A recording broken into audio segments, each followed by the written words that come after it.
Hi, welcome to St. Anne's.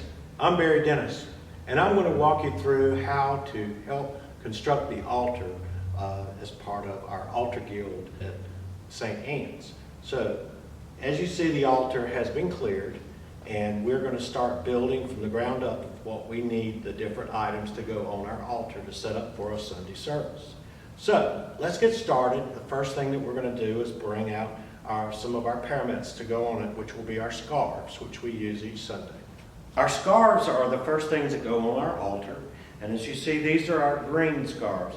We have them in every liturgical color and a couple of special sets that we set our altar with from time to time. What we're doing today is our green set, which is common time. Throughout the liturgical year, there are different seasons, and this is the one that we use perhaps most often. And I'm going to show you, we have two scarves, one for each side of our altar. Now, as we place them on, the scarves go on each side, and we have them to where they almost touch the floor. As you'll see, the back of the scarf comes right to the very back edge of the altar itself. So let's get the other one on here.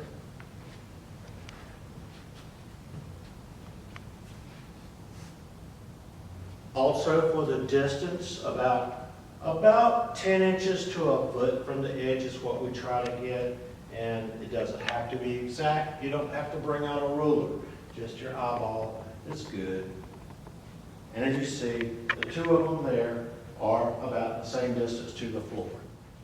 Now that we have the scarves on, I will get the fair linen, and that will go over the top and finish dressing the top of the altar. This is our fair linen. We usually try and keep it rolled up on a dowel. The reason is because it is so long that to fold it will give creases that sometimes are hard to get out. And the easiest way to do it is our fair linens are set to be about to the bottom edge here.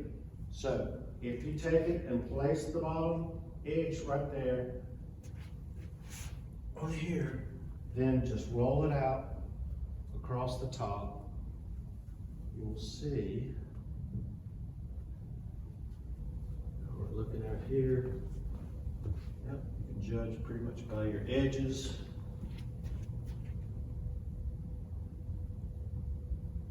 Now to get the wrinkles out.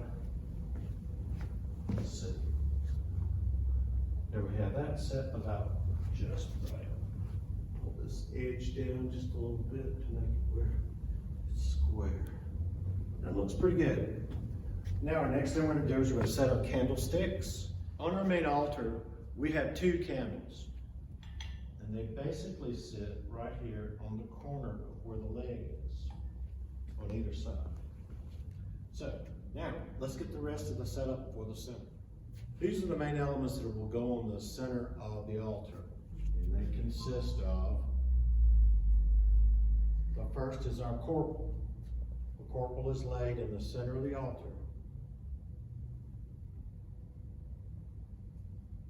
And it is placed there so that should any wine or anything be spilled, it will land on the corporal and not on the fair linen. Next thing we set on is our chalice. Then following the chalice, we will place a purificator across the top of the chalice, like so. The next item to go on top of the purificator that we placed over the top of the chalice is the paten. The last item to go in this is the host wafer, as you see. And it's very important that we have the host wafer in there. The next part to follow up with this is called the pall. And the pall goes on top of paten. Yeah, the pall on the paten. Then after the pall on the paten, we do the veil.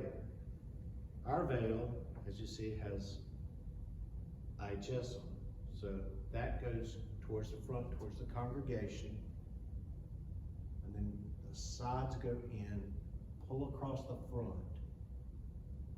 and then the back. Last thing is bursts. And the burst, you will see inside, it will flip open, and inside is another purificator.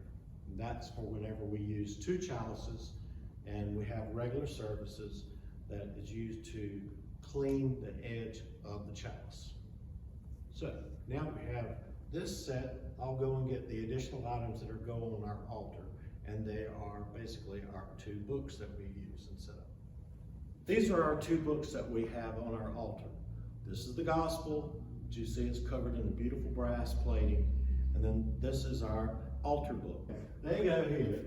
This, as you're facing the congregation, goes on the right, and this will be here on the left. Now, there is so that to give it some height, there's a pillow that goes on here. In addition to a pillow, you can also have a missal stand, which is a raised book stand. And what it does is, as you see, it will allow the book to rest in an open position that is easier for the priest to read from. So that's the purpose of the pillow. The next thing I need to get is we're going to set up our lectern over here. We have colors for it also, and I want to show you how those work. This is the frontal for our pulpit and how that's attached. We have a wooden dowel with 2 brackets. Put the dowel approximately like so. Then it goes in. Pull it down to where it looks nice. And then you see it's matching to our scarves and to our pall and veil. So the next thing we want to do is come and if the cover is still on it, we want to remove the cover from our processional cross. This is a felt bag. It helps preserve the brass by keeping it from turning so quickly. The next part is our credence table. The credence table holds the items that are not used directly on the altar all the time, and it's also to catch the overflow as things are used and they need to be removed. So first thing we want to do is we have these small little table covers that go on, and then I will get the other items. The first items is our ciborium. The ciborium is used to keep the host in, the host wafers, which are used for communion. And as you see, they have a few in it. We usually put approximately 60 in it to carry all 3 services, Saturday night, Sunday morning, and second service that's on Sundays. So which is usually the larger service. So according to however many people we have at the time is to how many you want to make sure that you have in here. The second is a reserve. It has a little silver lid, a little crystal box, and it keeps, in case we need more wafers during the service, then they're readily available and we don't have to go back into the sacristy to get more. So the other items that I'm going to bring out are an additional chalice, our water and wine. Okay, we have 2 cruets. One is for water and one is for wine. They're basically interchangeable because they're both crystal cruets, and they sit on here. This one is used with the water so that the wine can be cut with the water, as well as for the washing of the celebrant's hands. And I will show you what we use as an under basin. The other is just for wine. To fill this up for right now, we only use just a very little bit because during COVID we're not using the wine for the general congregation. Our next item is the lavabo.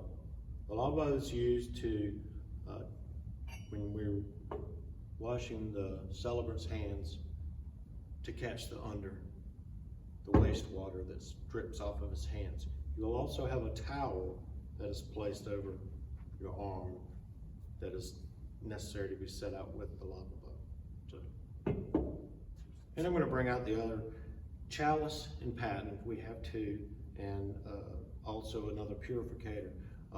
we will put these, and they go here on the credence table. And we will use those whenever services return to full-time without the threat of COVID and the passing of the cup. But until then, we basically will just have the patent out here if we have a second who is distributing the bread. So just for future references, you need to know that it's a chalice and patent and purificator. The last item I'm bringing out is the bells that are used during the Eucharistic prayer. And the bells go here so that they have easy access for the virgin to ring during the service or for our bell ringer. That basically concludes our altar setup. Hopefully that it's been pretty straightforward for you. As you see, we have our hanging scarves, remember also our fair linen, and our setup with the veil and the verse, as well as the chalice and the arrangements that I showed for the credence table. So if you have any questions, feel free at any time to give myself, Barry Dennis, a call, or Charlotte Befield, who is our president of Altar Guild, or Father Rob, and we can help you out. We look forward to you working with us. Thank you.